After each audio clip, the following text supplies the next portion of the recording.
When we look at Earth from space, we see a blue planet. But beneath that blue surface is a world that humanity can still only mostly guess at today. And in this world, if you can descend below 3,500 meters, you could still encounter something that could astonish the scientific world today.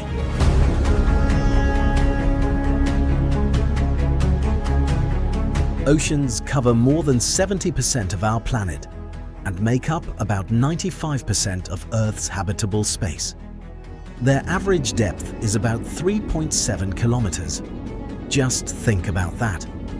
A huge part of the world we live in isn't in front of our eyes.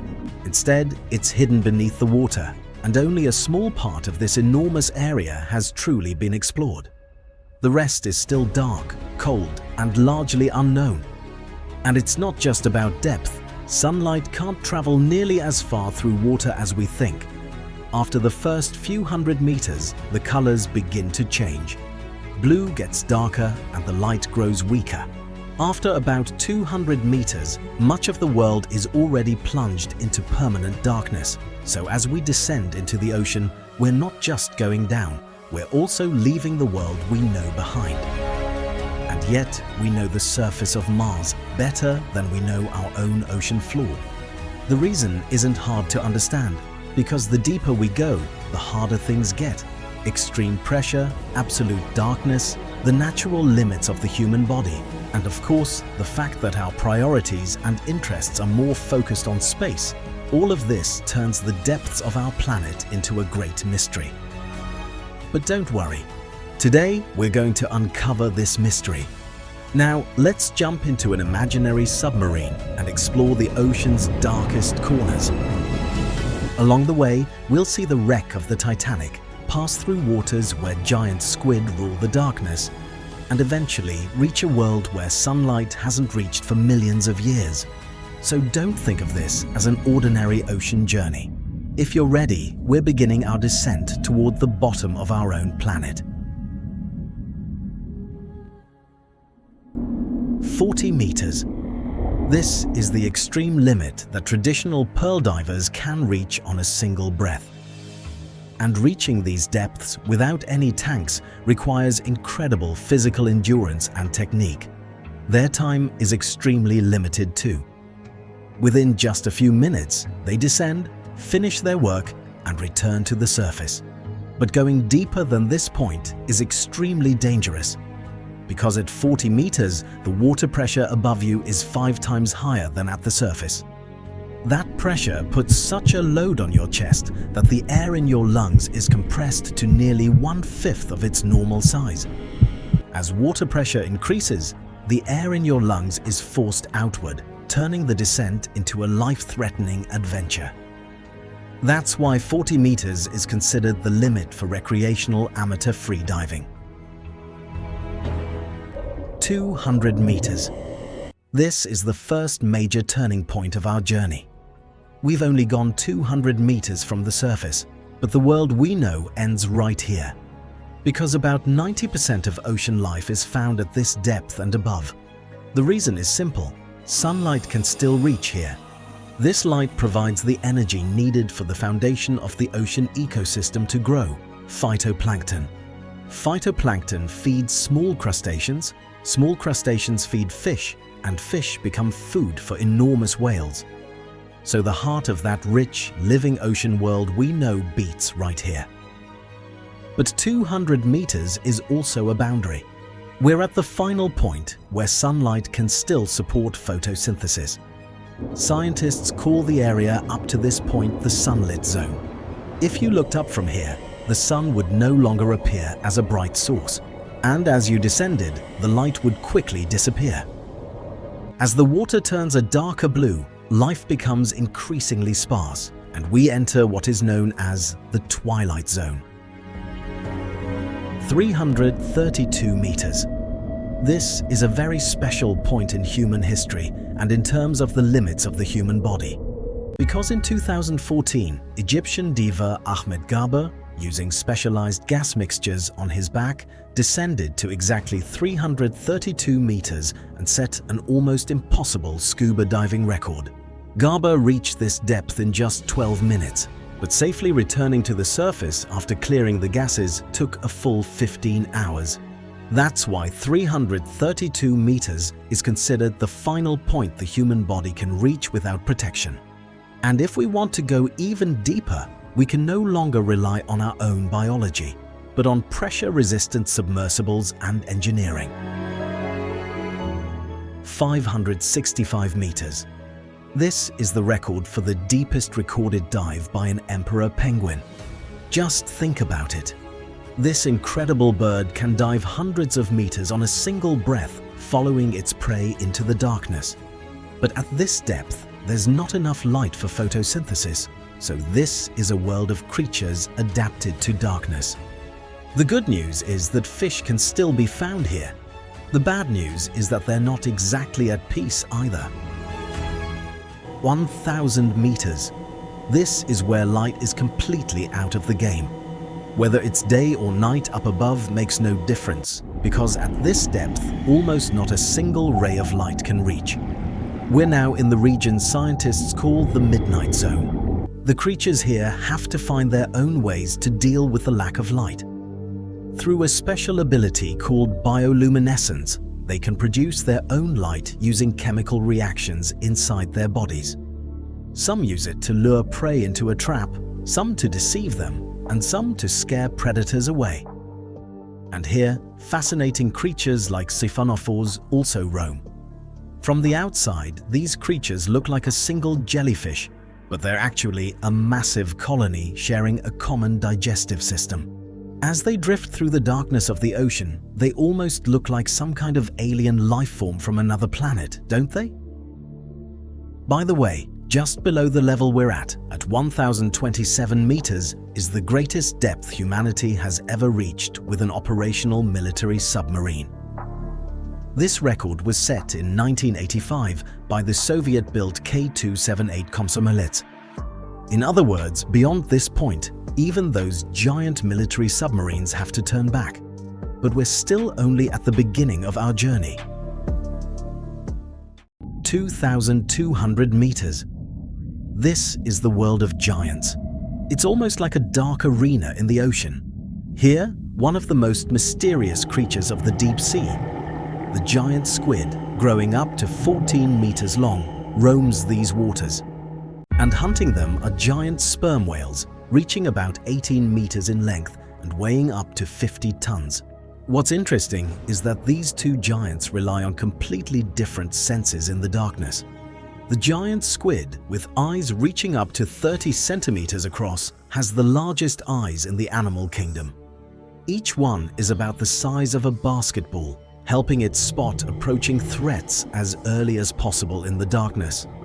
The sperm whale, on the other hand, barely needs its eyes. It uses echolocation to locate prey, essentially a natural sonar made of sound waves. It's an incredible system.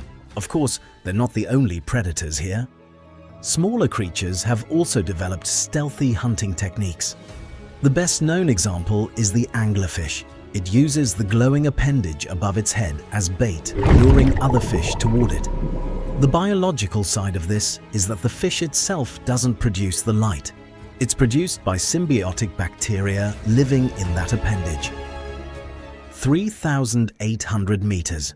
Here, we encounter not only the ocean's natural life, but also one of the most famous disasters in human history. The wreck of the Titanic, the giant passenger ship that sank in 1912 and was discovered in 1985, lies in the freezing darkness of the North Atlantic. The water pressure here is about 380 times that at the surface. But crushing pressure isn't the only threat waiting for the ship.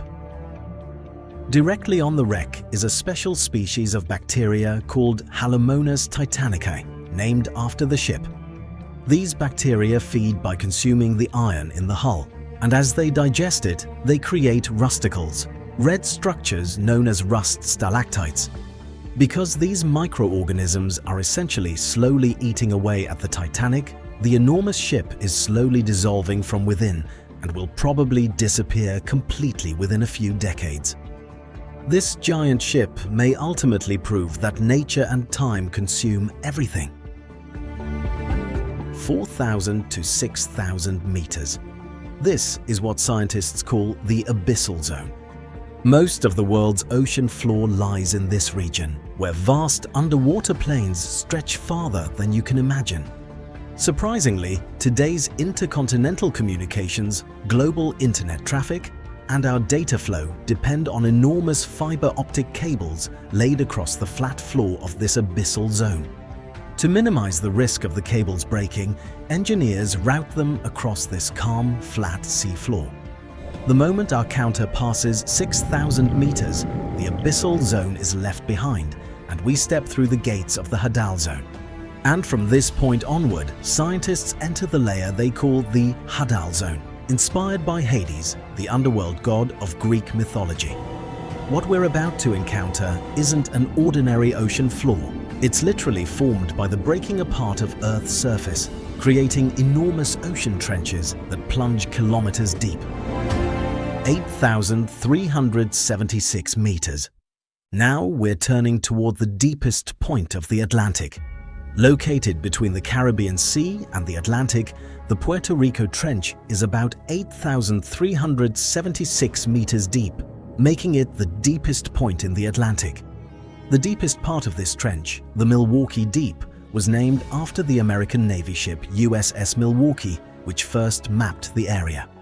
But the exact depth of the area was determined in 2018 using advanced multi-beam sonar technology, measuring exactly 8,376 meters. Soon after, on December 19th of that year, explorer Victor Vescovo descended in a specially built titanium submersible, becoming the first person to reach the deepest point in the Atlantic. This is also one of the most active tectonic regions on Earth. In the past, major earthquakes and tsunamis here have repeatedly shown how active the region is. But the even more incredible part is that scientists believe the extremely dense rock masses beneath the trench even measurably affect gravity. According to NASA data, the geological mass beneath the trench is so dense and different that it affects the gravitational force at the ocean surface, causing the water level to sink slightly inward. This creates a rare natural phenomenon that causes deviations in navigation devices passing through the area. But despite all these harsh conditions, life continues to exist here too. Robotic exploration vehicles have managed to capture sea cucumbers, amphipods, and many creatures adapted to extreme pressure living in this absolute darkness. We could actually talk for hours just about the Puerto Rico Trench, but we don't have that kind of time, because now we're about to explore the ocean's true giant trenches, so we need to turn our course toward the Pacific. 10,047 meters. At this depth, we encounter one of the Pacific's largest and most mysterious trenches, stretching deep beneath the ocean. The Kermadec Trench. This valley begins northeast of New Zealand at the Kermadec Islands and stretches to the Tonga Trench. It's 1,200 kilometers long. First discovered in 1889 by the British research ship HMS Penguin. The trench reaches 10,047 meters, making it the world's second deepest. And research here has repeatedly shown how little we still know about the ocean. For example, the giant amphipod Alicella gigantea. This crustacean amphipod species, discovered in the depths of the trench in 2012, caused quite a stir in the scientific world. In surface waters, these creatures are usually about 2 centimeters long. In the Kermadec Trench, they can reach 34 centimeters, a striking example of deep-sea gigantism. But what really made Kermadec unforgettable was another event that happened here. In 2014, a sophisticated research vehicle called Nereus was conducting research at a depth of about 10,000 meters when it suddenly lost communication. Later data showed that the vehicle had been crushed apart by the incredible pressure. Imagine being 10 kilometers beneath the water. Here, even the strongest human-made technologies can be crushed and torn apart like paper in milliseconds. But even this isn't the deepest point on Earth. There's one final place we need to visit. 10,994 meters. The moment we've all been waiting for has arrived. The deepest and most famous place on our planet, the Mariana Trench. This enormous trench formed over millions of years as the Pacific Plate subducted beneath the Philippine Plate. It's about 2,500 kilometers long, meaning it's nearly 5 times the length of the famous Grand Canyon in the United States. What's interesting is that its average width is only about 70 kilometers. Seen from above, this structure looks like a thin scar across the ocean floor, but it's actually one of the largest fractures in our planet's crust. And now we're heading toward the deepest point of this fracture, Challenger Deep. At about 10,935 meters deep, it's the deepest known point on Earth. It's really hard to picture this depth, but maybe this example will help. If we turned Mount Everest upside down and placed it on the floor of Challenger Deep, there would still be about 2 kilometers of water above its peak. But there's another interesting detail most people don't know. The deepest point on Earth is also not the point closest to the center of the Earth. Because our planet isn't a perfect sphere, it's slightly flattened at the poles and bulged at the equator. That's why some parts of the Arctic Ocean are actually closer to Earth's center than the floor of Challenger Deep. In 1960, Jack Pickard and Don Walsh became the first people to reach Challenger Deep in the Bathyscaphe Trieste. After a descent lasting about 5 hours, they could remain at the deepest point on Earth for only 20 minutes. Exactly 52 years later, this time James Cameron made the same journey alone, becoming the first person to reach it solo. Later, Victor Vescovo, new generation of deep-sea vehicles arrived.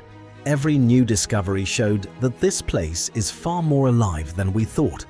Today, we know that even in the darkness of Challenger Deep, life exists. Microscopic organisms and pressure-adapted creatures can survive here.